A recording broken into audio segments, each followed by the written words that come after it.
YouTube and across the country on KTAV.TV. Thank you for hanging out with me on this Friday morning. It's Friday, May 11th, and we're already halfway through the year. I want to start there today. Where are you at? You said you wanted to do this and do that and do this and do that starting out the year. Did you get some of that done or any of that done? And if you didn't, what is your plan to execute it? All the way through December, you should be rallying your plan, your agenda, and what you're going to do. And that is why it is important to stay consistent. You know, there's been a lot going on this year from Washington, D.C., all the way to your local community, I'm sure. But we got to remember that if we are not staying consistent in our lives, then we cannot get those things that we know we're trying to get done, getting those things accomplished. So as I begin the show today, I want to say that to you. What is it that you needed to get done, that you've been trying to get done, that you haven't gotten done? And what is your plan to execute it? Because the year's not over. And summer's just beginning. What is your strategy to accomplish those goals and those dreams? And remember that you have to be the one to garner that leadership. Nobody else can do it for you. You know, I was reminiscing over a week ago and throughout the last week about how I had to come up in a family that was dispersed, and how I had all these challenges that I was dealing with. But I had to navigate through that. You cannot be able to get through anything without finding your navigation. Where are you going? And being able to find, even in the midst of confusion, what your plan is to win. So that should be your strategy in the middle of this year. We're at the halfway mark. You started saying, I'm going to work out, I'm going to do this, I'm going to hit the gym. You ain't been to the gym yet. And maybe you haven't. But what's your plan tomorrow or Monday morning to be there? Maybe you said that you are going to open yourself up to a relationship. And you're going to, after years and years and years, finally be able to go down that road. Well, what is your plan to do that? Have you done it yet? Or are you still walking around with fences around you? Or you may have said that you're going to get that you're going to finish, you're going to go back to school, you're going to finish college, or you're going to do this or do that. What are you doing to accomplish that? Every day we wake up, our goal should be to accomplish goals that we know we should be getting done. That's what I want to say to you. Halfway mark, halfway mark. What's your plan? I'll begin taking call-ins at 9:15 a.m. just shortly. We're going to go on a quick break. When I get back, we're taking call-ins. I want you to call in and share from your local community for the next 15 minutes what's going on. And then, of course, we have our weekly political analyst, Amos Jones, live from Washington, D.C. He's on the ground. What's going on with Trump? What's going on with this? What's going on with that? We're bringing all of it to you right here on Get On Up. Don't go anywhere. Hey, everybody. This is Reverend Shane Harris. Every Friday, I hold a live radio show at 9 a.m. Pacific Standard Time, 12 p.m. Eastern Standard Time on www.ktav.tv. The show is called Get On Up with Reverend Shane Harris, and we discuss all of the country's issues from Washington, D.C. to your local community, social dialogue, political impact, and strategy talk for all of our communities to realize that we don't have to get down. We got to get up and know what we doing. So it's strategy time. Every Friday, 9 a.m. Pacific Standard Time on Get On Up with Reverend Shane Harris on KTAV.TV. You are listening to the San Diego station of inspiration. 24 hours a day, 7 days a week. KTAV Radio.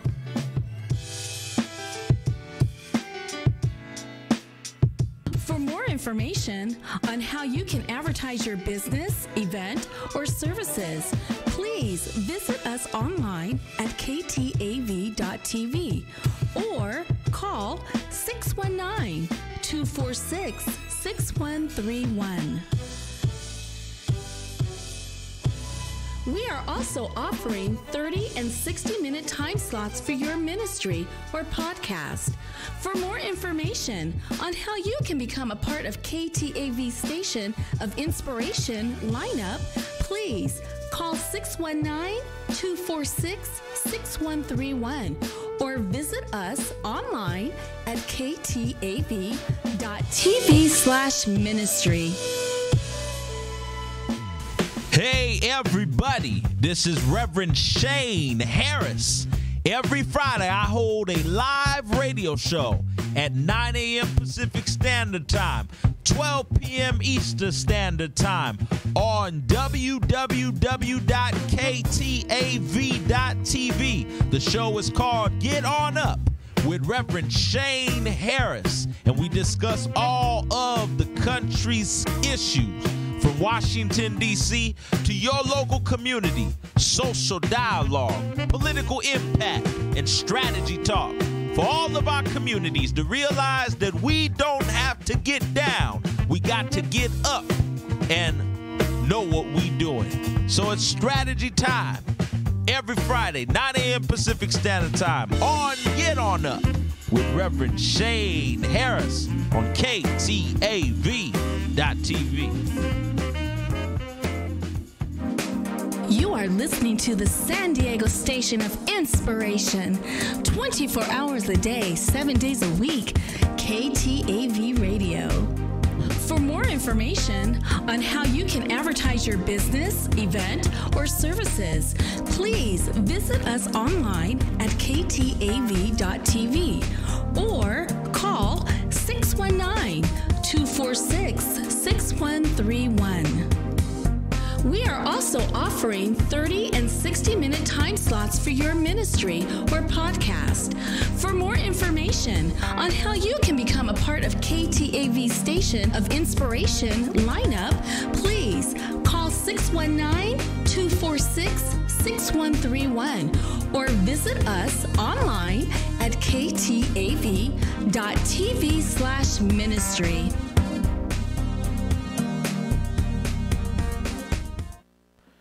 All right. We are back here live on Get On Up with Shane Harris. And those of you who are listening on KTAV.tv across the country, thank you for your commitment. We need some of y'all to go on our Facebook Live. Many of you don't know that we transferred and went Facebook Live a couple weeks ago. And so now I'm talking to online audiences as well. We want to talk to you. 89.1 FM, hello. It's good to be tapped in as well. We have got to discuss, like I said earlier today, where we are going. What is it that you said you were going to do that you didn't do? Think about that today as we begin. I'm going straight to call-ins now. We're taking a call-in now from Rod Watson in San Diego. Good morning, Rod. Good morning, Shane. How you doing, man? Thanks for having me on. I'm doing good. And thank you. How's it going? Up bright and early. Yeah, every day, man. You know it's the grind. Yes, sir. So what's going on? Oh man, not much. We speak all the time. So I was reaching out. Part of our discussion, I know when we last spoke, was previously about the state of the real estate market in regards to black agents or people that are involved in the real estate industry. And it's when we spoke, it's challenging. I think it's an underserved market when you look at how many black agents there are in Southern California that are actually, whether they're investing or they're representing buyers and sellers.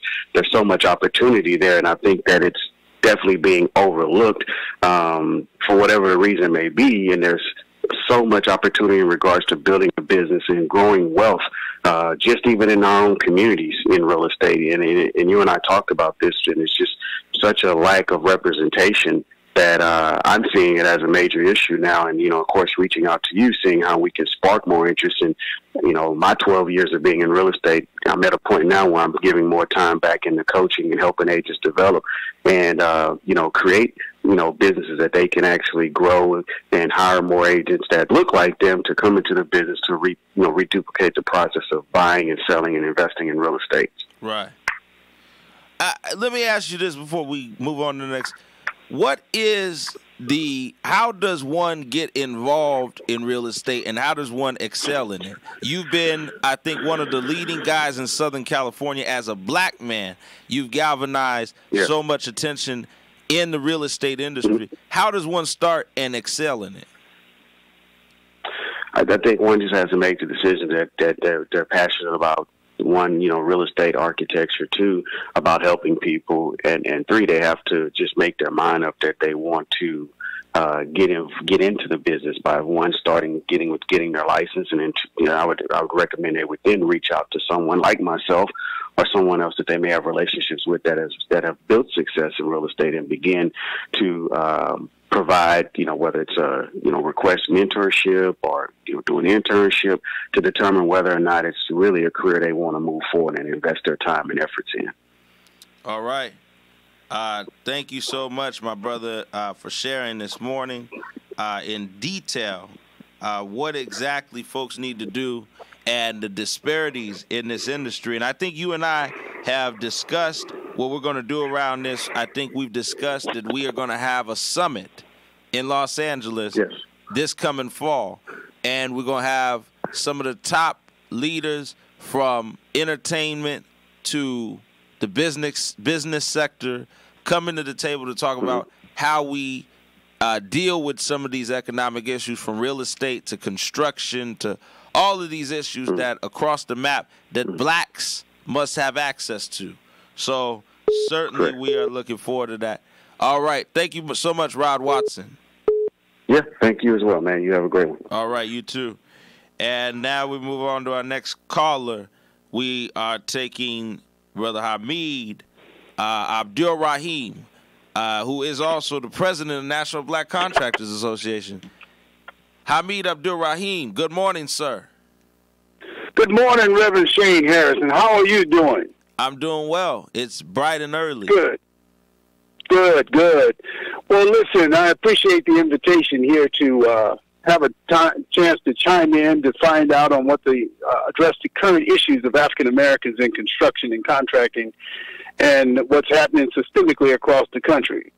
Less than 0.1% participation in public contracting. They have bastardized the mandates of civil rights when it came down to the Civil Rights Initiative for Affirmative Action.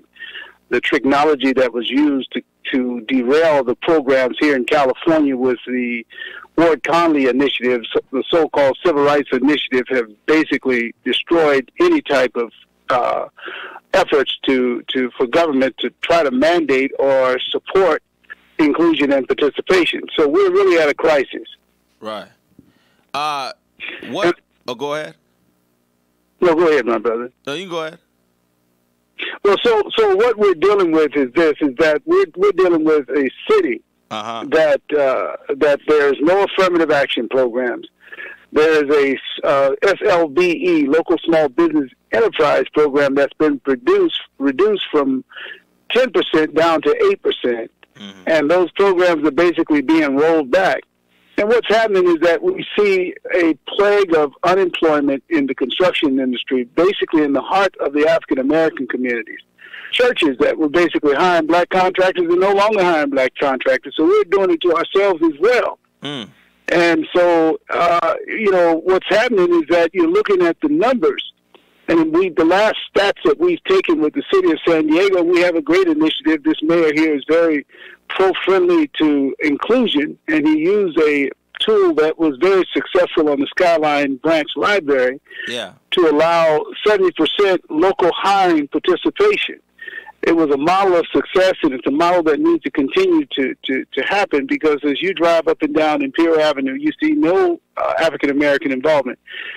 I put a lot of that on us, because at one time we were the developers and the builders, and until we start building and developing in our own community, then we can hire our own contractors, our own workers, and don't have to beg for crumbs or to get thrown bones as far as contracts and contracting. So I think we have to really take the initiative to try to buy up our community. I was just driving up here looking at a lot. We're right now doing some infill development, and we have been able to hire 100% African Americans. I would love the day that we drive down the street at a major construction development project and you see 100% African American women and people of color on that job. That would be the message that needs to be said, because no one is responsible for us but us. Yeah. And so we really have to take that initiative. But yeah, we are entitled to taxpayers' money. We are entitled to have representation where there's taxation. And so we're at a real serious crossroads in terms of future generations, in terms of building up the next developers and the next builders. And that's really what's important with us today. Well, I appreciate you and your work across the country. You have chapters all over this country, the National Black Contractors Association, and just thank you for your work and leadership in this area. And we have to continue to broadcast and share around this country the disparities, not just in San Diego, across the country. I know right now they're fighting for LaGuardia Airport in New York. This is a real issue around this country, and this is real. We can't talk about nothing if we don't talk about economics and economic disparity, which really creates all of the other pieces. You and I have talked about the police shootings and all these other things. Well, if we don't have access to good jobs, like construction jobs, and all these other, even the developing of these different developments popping up, and we have no access to that, there's a real conversation that's got to happen. Even black developers who are able to develop buildings, who are able to build in our cities, if we don't have access to that, then that is a real disparity that creates other disparities. Economics was what Dr. King died fighting for. We should all be on the case in regards to that, and we're going to be continuing to broadcast this, Brother Hamid, because if we don't continue sharing this issue and we don't continue driving it, as you know, we cannot get tired. We got to keep driving what's important. And well, I agree with you, Reverend Harris, and you're right, because McKinney in Chicago is leading that fight, and Omar Sharif is leading the fight in Chicago, and you got Donald McCutcheon, our chapter down there in the Carolinas, who's doing the same thing, and it's happening all over the country. We've got young Drexel Johnson in L.A.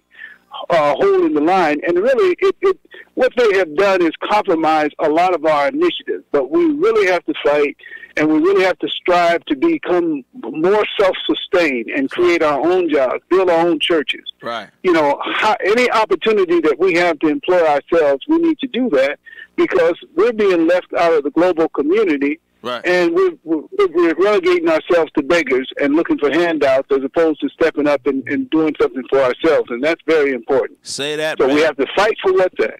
We have to fight for what's ours. Yes, sir. And that's where I'm at with this message. After 35 years, I think it's about building a strong economic base. Yeah. And we've had great townships like Rosewood, and we've had Ollinsworth, and we've had the African American Wall Street. Right. We built great black communities that they destroyed. And so the worst thing that ever happened to us is when we desegregated our dollars, but we still live in the southeastern communities. Right. So we stopped supporting Sister Pee-wee's and started going to Denny's, and Sister Pee-wee's dried up and went out of business. So we need to recycle those black dollars as well. And our small black businesses. Thank you, Brother Habib, for calling in and sharing your thoughts. And we got to keep this going for sure. Keep sharing. I appreciate you. And you keep doing what you're doing, and God bless you, young man, and keep the fight going. Yes, sir. Thank you. All right. All right. We're going on a quick break. When we get back, we're taking more call-ins, and then I go to my political analyst, Amos Jones, live from Washington, D.C. It's The Heat is on. Michael Cohen is exposing. AT&T has come out and brought more truth to this. We're going to deal with all of it. Don't go anywhere. Hey, everybody. This is Reverend Shane Harris. Every Friday, I hold a live radio show at 9 a.m. Pacific Standard Time, 12 p.m. Eastern Standard Time on www.KTAV.TV. The show is called Get On Up with Reverend Shane Harris, and we discuss all of the country's issues, from Washington, D.C. to your local community, social dialogue, political impact, and strategy talk.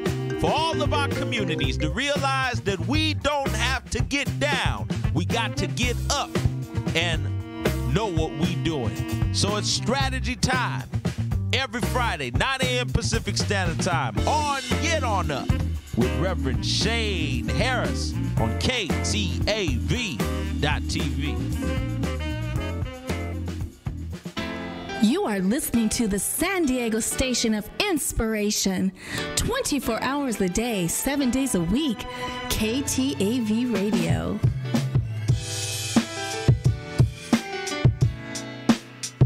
For more information on how you can advertise your business, event, or services, please visit us online at KTAV.TV or call 619-246-6131. We are also offering 30 and 60-minute time slots for your ministry or podcast. For more information on how you can become a part of KTAV Station of Inspiration lineup, please call 619-246-6131 or visit us online at ktav.tv/ministry. Hey, everybody. This is Reverend Shane Harris. Every Friday, I hold a live radio show at 9 a.m. Pacific Standard Time, 12 p.m. Eastern Standard Time on www.KTAV.TV. The show is called Get On Up with Reverend Shane Harris, and we discuss all of the country's issues, from Washington, D.C. to your local community, social dialogue, political impact, and strategy talk. For all of our communities to realize that we don't have to get down. We got to get up and know what we're doing. So it's strategy time every Friday, 9 a.m. Pacific Standard Time on Get On Up with Reverend Shane Harris on KTAV.TV. You are listening to the San Diego station of inspiration. 24 hours a day, 7 days a week. KTAV Radio.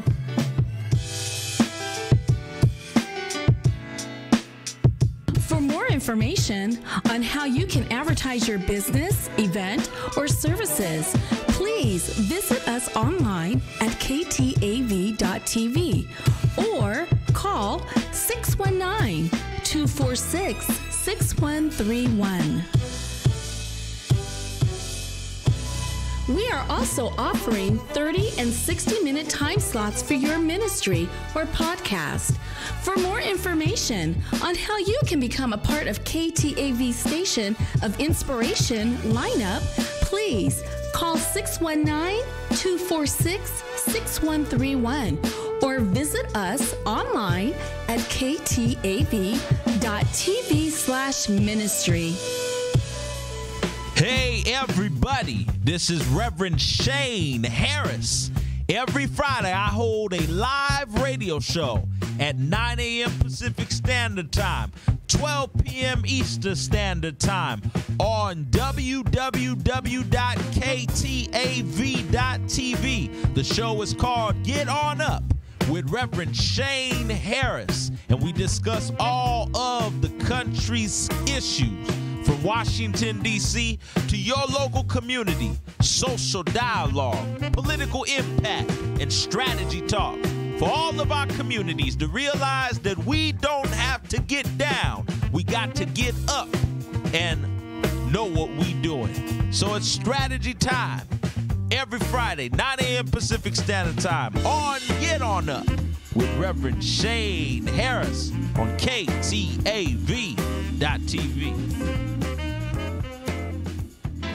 You are listening to the San Diego station of inspiration. 24 hours a day, 7 days a week. KTAV Radio.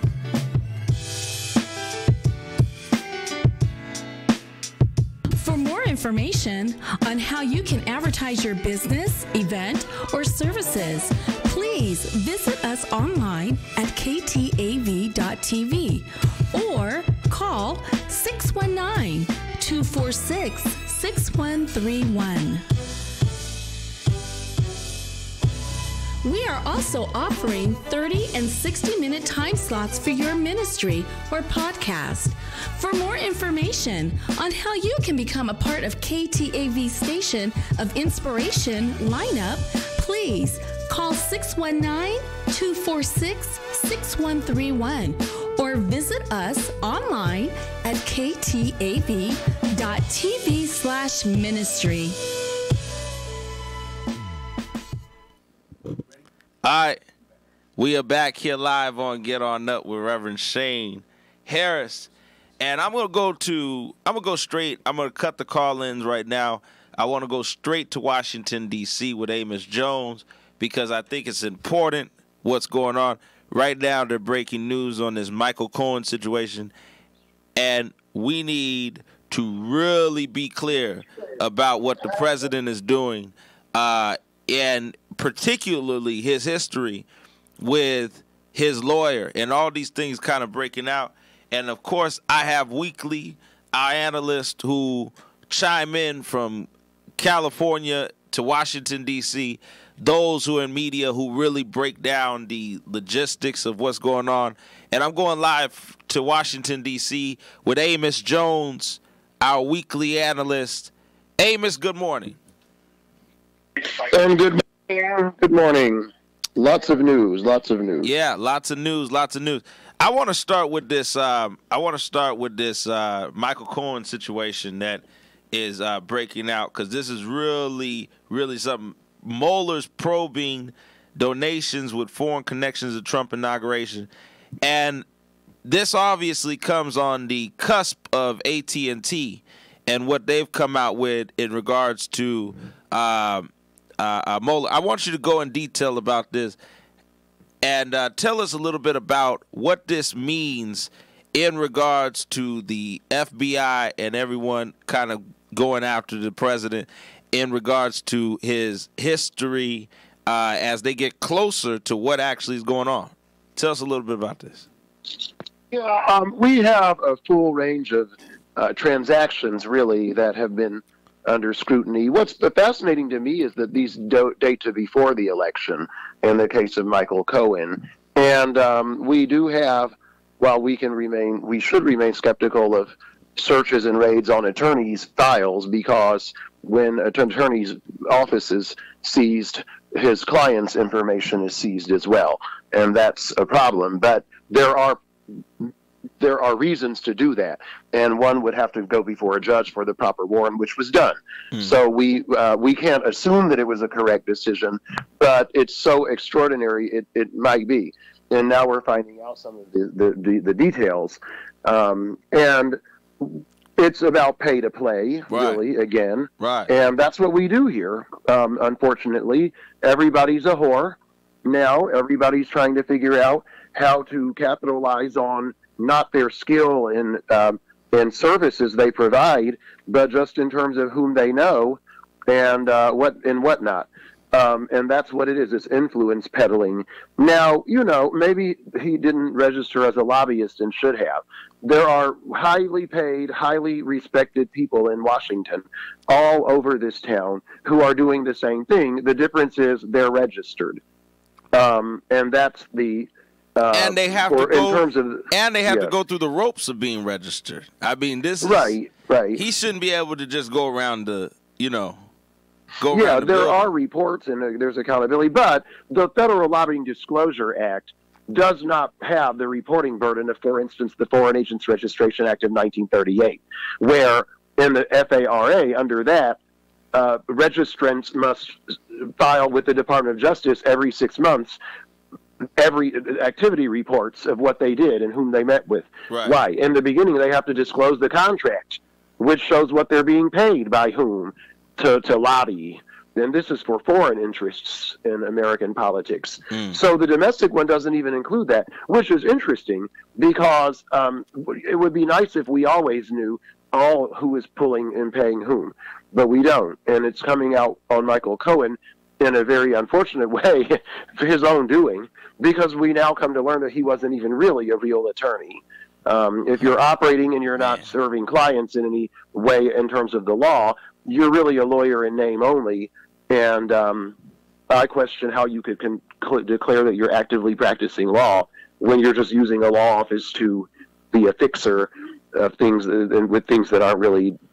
Maybe there was legal work. I don't know. That's not a crime, I don't think. But this is where we are. Now, let me ask you this, because you're there on the ground and you deal with the news and all this stuff. How close are we to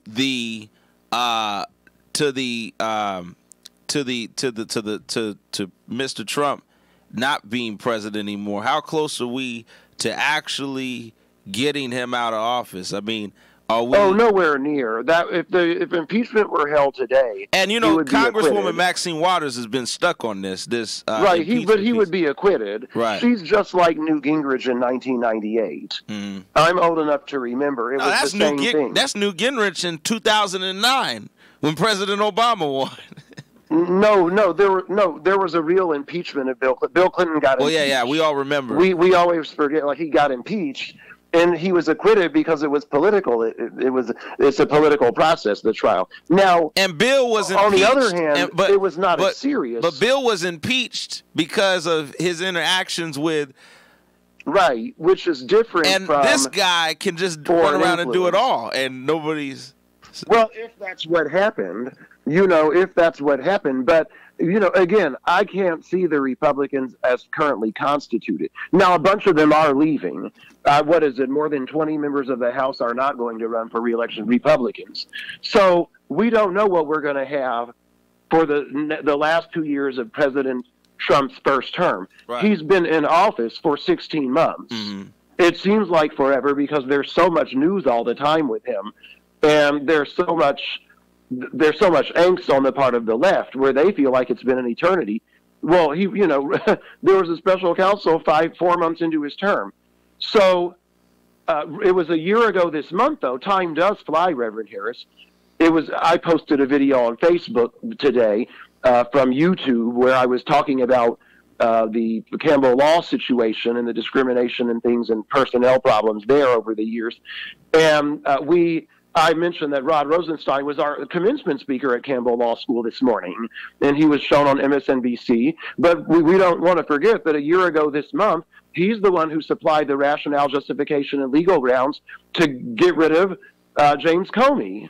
And on your show, I declared at that point we are headed toward impeachment on roller skates. Now he's the commencement speaker at Campbell, the guy who helped the hatchet be dropped on James Comey. So there he is, speaking to a faculty that does not tenure blacks right there, by the way, because they don't. And so I am looking at all of this in the grand sweep of history. Right. So if we have a constituted, look at how funny it is. People act outraged, but we give everybody such dignity. James Comey made a lot of mistakes too, but they can have him teaching at Howard Law School. And Rod Rosenstein equipped Donald Trump to get rid of Comey, and Rosenstein is honored today. Now, let me ask you. That's what we do. That's what we do. So we need to stop fronting like we care that people took money like that. Now, you mentioned midterms earlier, which I think is important. I want to transfer to that and go to November. Here in California, and we should have Regina Wilson in just a few moments from the California Black Media. But here in California, we are dealing with a governor's race. Across the country, we are seeing a real conversation about Democrats taking back the House. What is your assumed view on midterms and where we are headed with these midterms? Do you think that the blue wave is coming back to the House and the Senate? Do you think the Democrats are going to take ground? I do. I think there will be some pickups. It will be a divided country. I have a feeling, and by the way, history almost always will have a loss of seats in the midterm in the president's first term. Right. Frequently, it's a thumping. Frequently it'll be what George W. Bush called a thumping. Right. And the exception was Bill Clinton in '98, and that was a backlash to impeachment. But Bill Clinton was a popular person. Donald Trump has never been that popular, even among people who vote for him.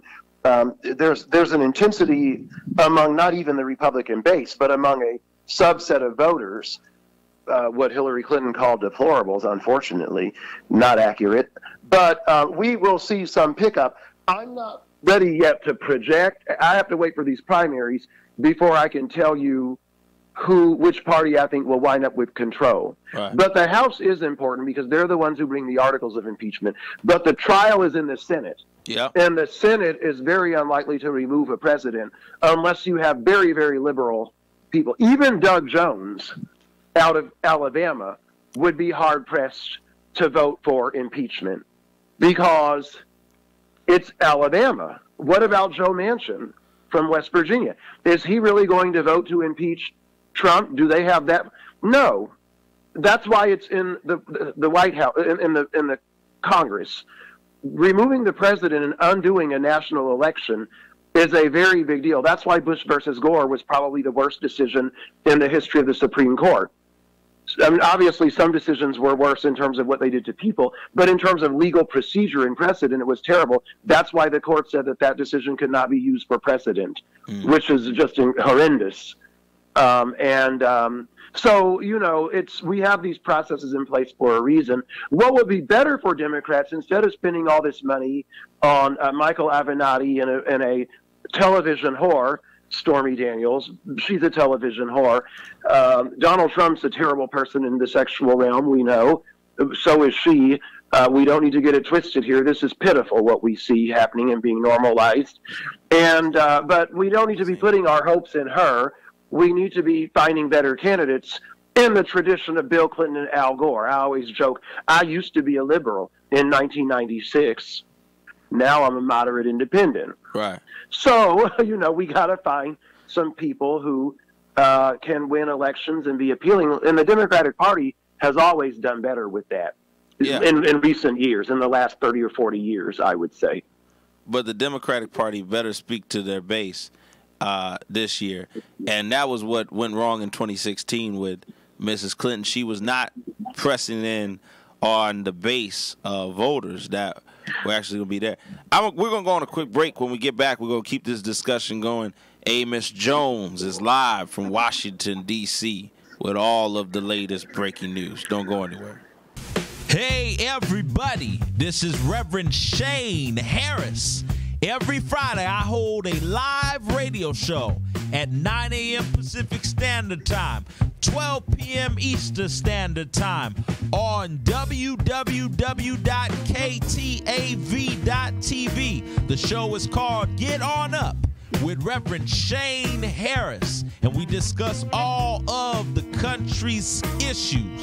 From Washington, D.C. to your local community, social dialogue, political impact, and strategy talk. For all of our communities to realize that we don't have to get down. We got to get up and know what we're doing. So it's strategy time. Every Friday, 9 a.m. Pacific Standard Time on Get On Up with Reverend Shane Harris on KTAV.TV. You are listening to the San Diego station of inspiration. 24 hours a day, 7 days a week. KTAV Radio.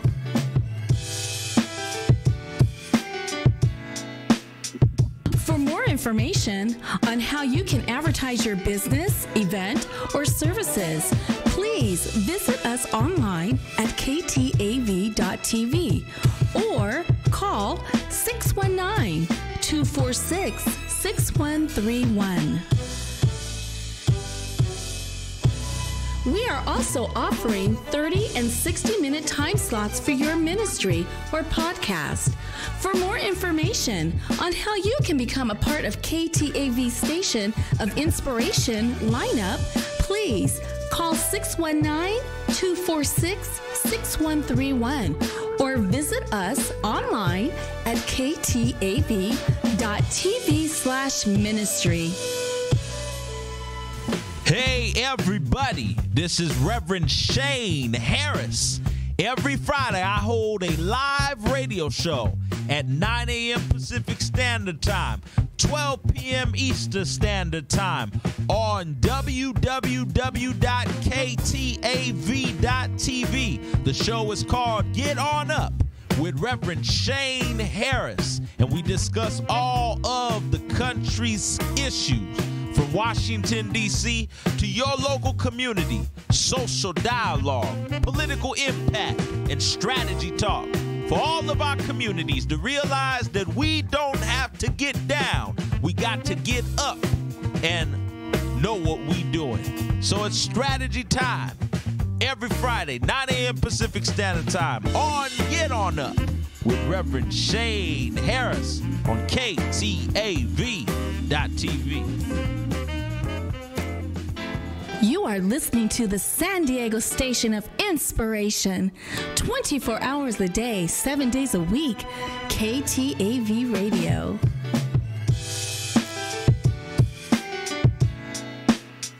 For more information on how you can advertise your business, event, or services, please visit us online at ktav.tv or call 619-246-6131.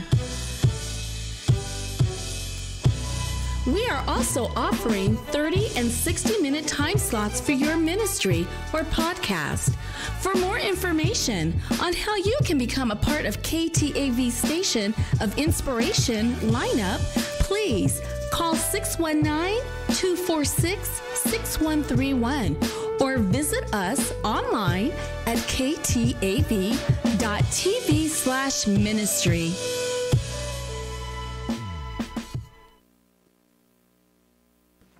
All right, we're back here with Amos Jones from Washington, D.C.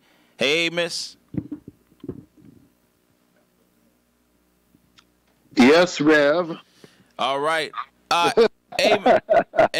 We're all stunned and shell-shocked today. Our audience can tell. There's almost a weariness over everything just crashing down, and it's all so raw. The corruption. Right. Everything corrupted. Everything's corrupted, if you think about it. Which should, you know, which should drive people to the polls. It should drive people to the church. Yeah. Yeah. We need to go to the altar. Yeah, we do. We do need to go to the altar. Real quick before we go. So we definitely have discussed midterms and those being important. People need to understand the importance of those midterms. We have discussed the Mueller investigation and all this in regards to Russia. Let me ask you this before we let you go. Do you think that if at all length that we can see a real surge of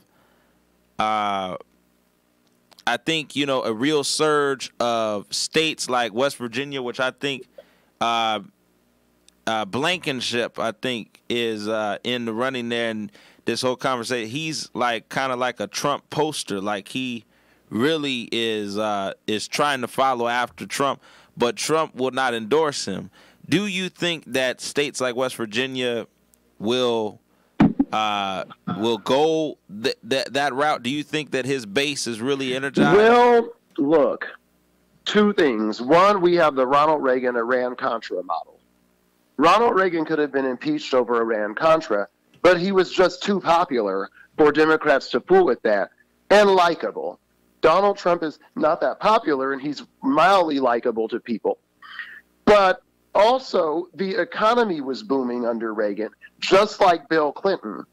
Right. And if the economy's booming, we could see Republicans return to power. What I need to re-examine is what happened when Richard Nixon was in trouble in 1972 to figure out how those went. Actually, that was not a midterm. That was a normal election. I guess, and then in 74, he went ahead and resigned. But before the elections. So I guess it's not that relevant now that I think about it. But I believe that we have some Democratic opportunity because the economy is not that strong. Right. The market is teetering now a bit. Oil prices are going up. With this Jerusalem, there may be an intifada, or an uprising in Jerusalem. We got oil issues. And that's going to hit people's pocketbook, and they may swing over for Democrats to send a message. But I don't believe that it's the way our Democratic friends who are on the television from the Democratic National Committee, they're always supposed to project enthusiasm, just like Republicans do. I don't think this is a slam dunk at all. I also believe that remember, the country voted for Trump, though Hillary won by 3 million votes in the popular vote.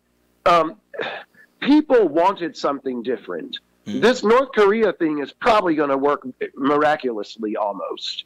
And it will be, I think we have to be honest, because of the very risky and yet effective approach of Donald Trump in that particular part of the world.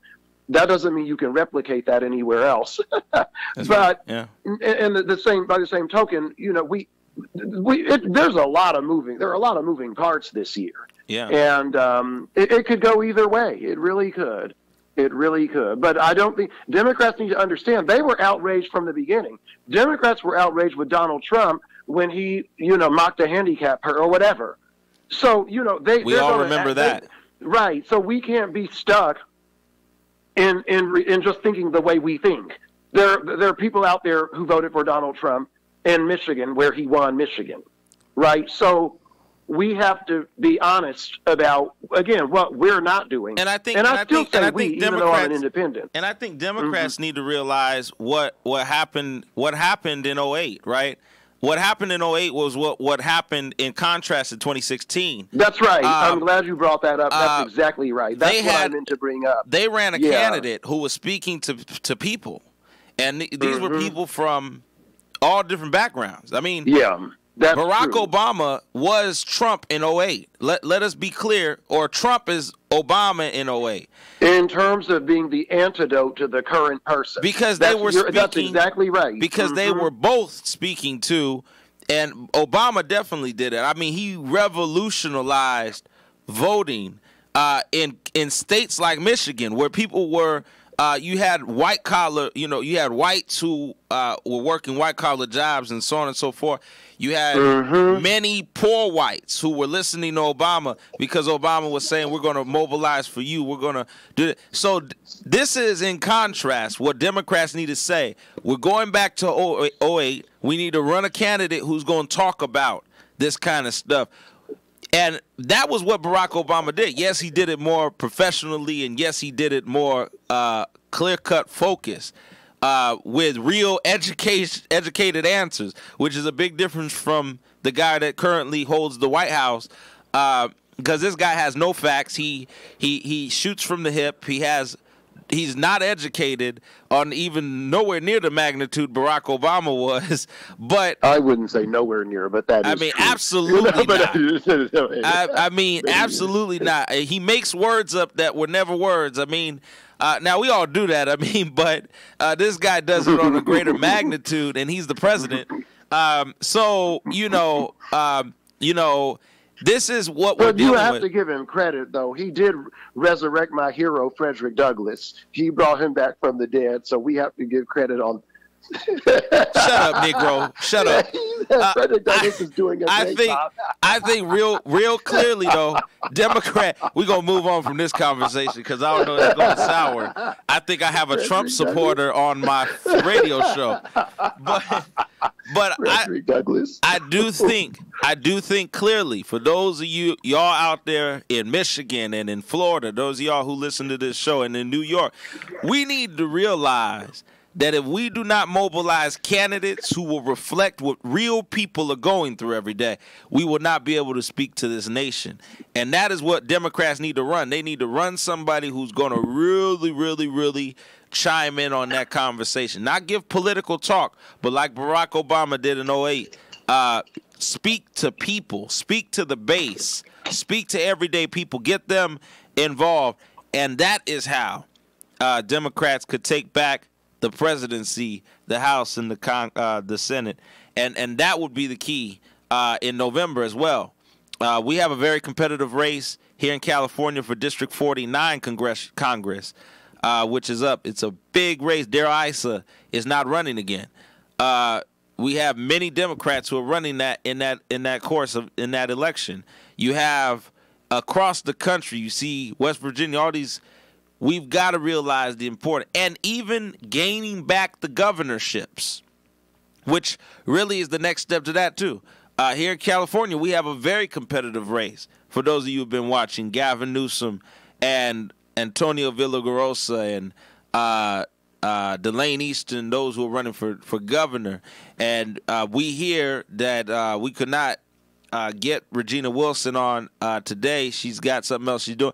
But we are going to have her on next week because we're going to really chime in on these polls. We have got to look at where the polls really are in California. This is the nation's largest state. Where are we going is going to be critical, and that is Gavin Newsom and Antonio Villaraigosa's job to really identify those issues. But what I will say, what I do know is that Gavin Newsom is currently in the lead. He leads in fundraising. He leads in poll numbers.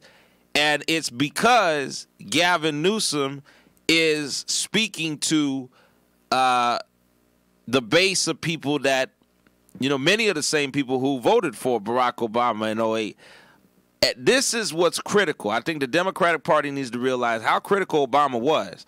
And they need to chime back in on that conversation in all of these races, midterms and the presidential election in 2020. So it's going to be interesting to watch and see how this turns out. And we're going to just have to keep checking it out.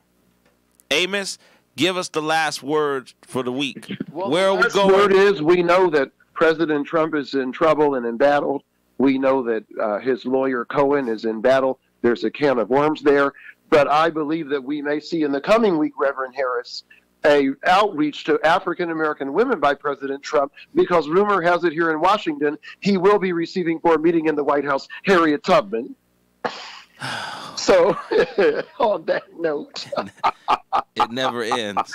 On that note, I wish you all a wonderful weekend. The number 5 economy in the world now, California. That's right. Say it again. Say it again.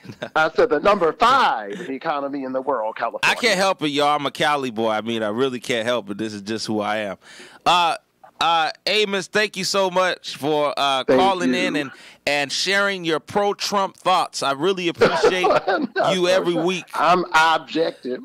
I'm trying to be objective. Yeah. We don't want to get in your business, and we don't want to go into your poll where you went to vote, but I'm starting to get concerned, y'all. I'm starting to get concerned. But I think you're raising good points, and I think blacks need to focus on what is the black agenda. Who's going to work for them? Yeah. That needs to be the key, and that's what's important. Hey, Amos, have a happy Mother's Day, man. Are you going to see? Thank you. You going to see your mom? No, but I sent her a beautiful custom-made card with a gift, and I hope she's not listening because I want it to be a surprise. But in any case, that's what I won't be traveling, but I will be there in spirit, and I'll be in church and paying tribute to the mothers in my own church here in Washington, D.C., and remember, the Shiloh Baptist Church, where the Reverend Dr. Wallace Charles Smith is the senior pastor. Yeah, I've been there. It's a great church. And, you know, the final thing is I want you to start preparing for December. You know, every December we have an annual gift giveaway. And every December 25th, you send me a nice Nordstrom's gift card. I want you to begin preparing. Hopefully we get you settled this lawsuit. You might be sending me a gift card and a couple grand because you know you like to do that. Look.